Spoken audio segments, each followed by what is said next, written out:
So the Blue Angels are in Seattle this weekend, and as has become traditional, there are now protests trying to stop the Blue Angels from appearing.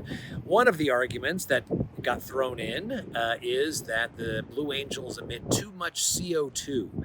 There was one interview in the Seattle Times where the designer of a billboard calling for the end of the Blue Angels show said that they emitted 670 tons of CO2. Now, that sounds like a lot, but in fact, it's very tiny. It is 1/1000th of 1% of Washington State's total annual CO2 emissions. So very small. You can actually invest in projects that eliminate that for $6,700. So for, I don't know what they paid for the billboard, but for probably close to the price of the billboard, they could have actually invested in projects that reduced that same amount of CO2 emissions. But the whole thing comes off as sort of phony, frankly, because Washington State is spending millions, hundreds of millions of dollars for projects that do literally nothing to reduce CO2 emissions, and nobody seems to care. In the most recent budget, as we've pointed out, it includes $22.5 million just for local planning processes for climate change. That's just going to create more shelf art. It's not actually going to reduce CO2 emissions. There are many other examples, hundreds of thousands, millions of dollars spent on things that do nothing for climate change.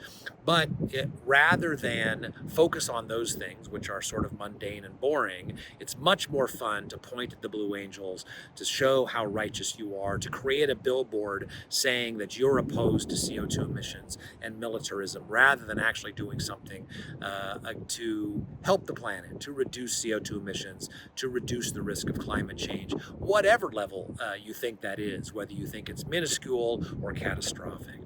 That fundamentally is the problem with how we do CO2 policy and climate policy in Washington State, is that we focus on these very high-profile things. We take out billboards to show how righteous we are.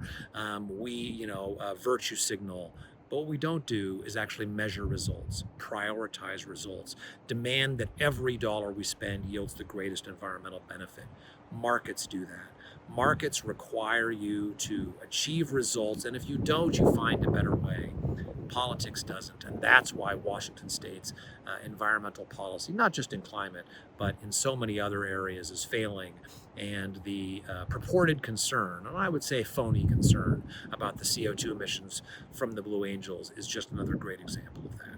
If you found this informative, share it with a friend, and consider checking out one of our suggested videos over here. Make sure you're subscribed so that you can stay up to date with the latest policy news from Washington.